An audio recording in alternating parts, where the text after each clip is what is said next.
सुला सुला कर मारते थे, उसको डंडे से मारा गया है। हमें उसका इंसाफ चाहिए और कुछ नहीं चाहिए। महज 13 वर्ष की बच्ची को उसके ही भाई और बाप ने मार डाला। क्या आप कभी सोच सकते हो? तो राधे राधे दोस्तों, आज जो मैं वारदात आपके सामने लेकर आई वो है रांची के झारखंड की, जहां पर एक 13 वर्ष की बच्ची हंसने और खेलने की उम्र होती है, वहीं पर उसके ही भाई और बाप ने उसे इतनी बेरहमी से मार दिया कि जब लोगों को पता चला वे सब दंग रह गए। जो बच्ची थी इसका जन्म होता है बिहार में। पिता इनके दिव्यांग होते और बहुत ही गरीबी अवस्था में होने की वजह से बेटी का लालन पालन नहीं कर पाते। फिर उन्होंने अपने मित्र सुबोध पाठक से कहा तो वे जाकर उनसे उनकी बेटी अडॉप्ट करके रांची लेकर आए, रांची के झारखंड में ले आए 8 वर्ष पहले, यानी कि जब वो 5 वर्ष की थी। आज उसकी उम्र 13 वर्ष की थी और ये घटना है 13 मार्च 2026 की। वहाँ के स्थानीय लोगों ने बताया कि उस बच्चे के साथ बहुत ही ये लोग घिनौने तरीके से मारपीट किया करते थे। एक बार जब वो अपनी सहेलियों के साथ सामने की पहाड़ी पर गई, तभी भी उसकी बहुत ही ज़्यादा दुर्दशा, रोड की सड़क पर ही जब वो वापस आई, बाल खींचकर उसका भाई जो था यानी कि सुबोध पाठक का बेटा राहुल पाठक ने बड़ी ही बेदर्दी से उसे मारा, तब पड़ोसियों ने उसे बचाया। उसके बाद आए दिन उसे मारा करते थे, उसे मारा पीटा करते थे। उस नन्ही सी बच्ची को, 13 वर्ष की बच्ची को आए दिन दोनों बाप बेटा सब मिलकर मारा करते थे। जब वहाँ के स्थानीय लोग इनसे पूछते थे क्यों मार रहे हो, तो कहते थे कि नहीं ये बहुत बदमाश हो गई, बहुत बदमाशी करती है। तो वे लोग कहते भी थे कि अगर इतनी बदमाश है तो उसे उसके घर पे छोड़ आओ। लेकिन फिर भी ये लोग उसे इतनी टॉर्चर करते थे। राहुल पाठक के अनुसार 13 मार्च को उसकी गला घोंटकर वो हत्या कर देता है और राहुल पाठक का ही कोई एक मित्र जो हॉस्पिटल में काम करता था उसे बुलाता है और फिर उस एम्बुलेंस में रखकर इसे गया ले जाकर रातों रात उस बच्ची का अंतिम संस्कार कर देता है। और फिर 3 दिन तक ये लोग बाहर रहते, उसके बाद घर आते, घर आकर गरुड़ पुराण करवाते हैं, हवन पाठ पूजा करवाते हैं। और जब स्थानीय लोग वहाँ पर उस बच्ची को नहीं देखते, उस बच्ची का नाम होता है राजनंदिनी, तो सब पूछते हैं कि राजनंदिनी नहीं दिख रही। उसकी सहेलियाँ सब पूछती है कि राजनंदिनी कहाँ गई, तो ये लोग कुछ जवाब नहीं देते।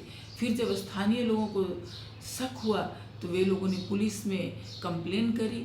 जब पुलिस आए, जांच पड़ताल की, तब पता चला कि राजनंदिनी को मार डाला गया है।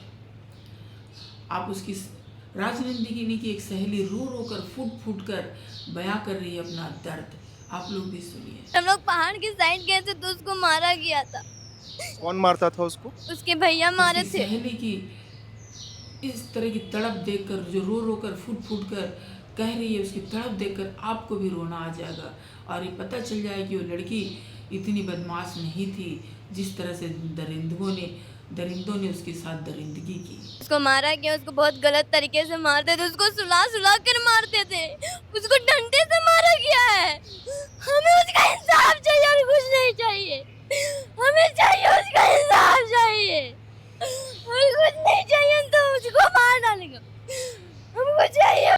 तो देखा आपने इस बच्ची ने किस तरह से अपना दुख बयां किया, कितनी बुरी तरह से तड़प कर रो रही है अपनी सहेली के लिए। तो सोचिए क्या वो बच्ची इतनी शातिर, इतनी बदमाश रही होगी जो उसकी सहेली इतनी तड़प रही है अपनी सहेली के लिए। और एक लड़की ने क्या कहा तो पाट में नमक और ये मिर्च भी डाला जाता था, वो हम लोग को बताती थी पहले। और यहाँ के लोग उनको बोले भी थे कि अगर आपको नहीं रखने का ये है तो आप उसको भेज दीजिए। किस तरह से दरिंदगी वो लोग करते थे उस बच्ची के साथ। उसके प्राइवेट पार्ट में मिर्ची और नमक घस देते थे। जब रिपोर्टर ने पूछा कि आपको कैसे पता चला, तो बताया कि उस बच्ची ने इसे पहले कभी बताई।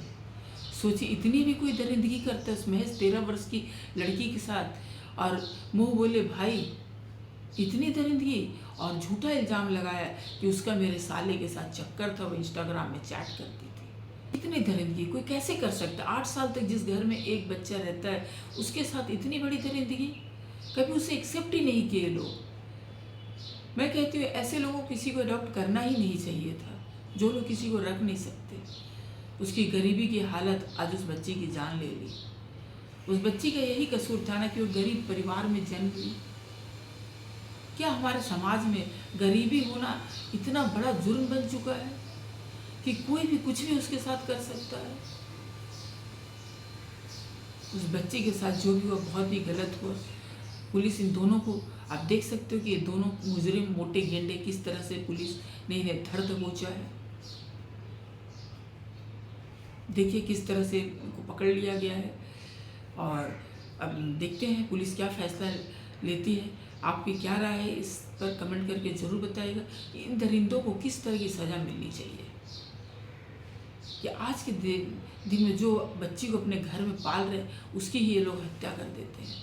तो दोस्तों, हमारे वीडियो बनाने का मकसद किसी की भावनाओं को ठेस पहुंचाना नहीं था, बल्कि समाज में हो रहे इस तरह की घिनौनी हरकतों से अवगत कराना था।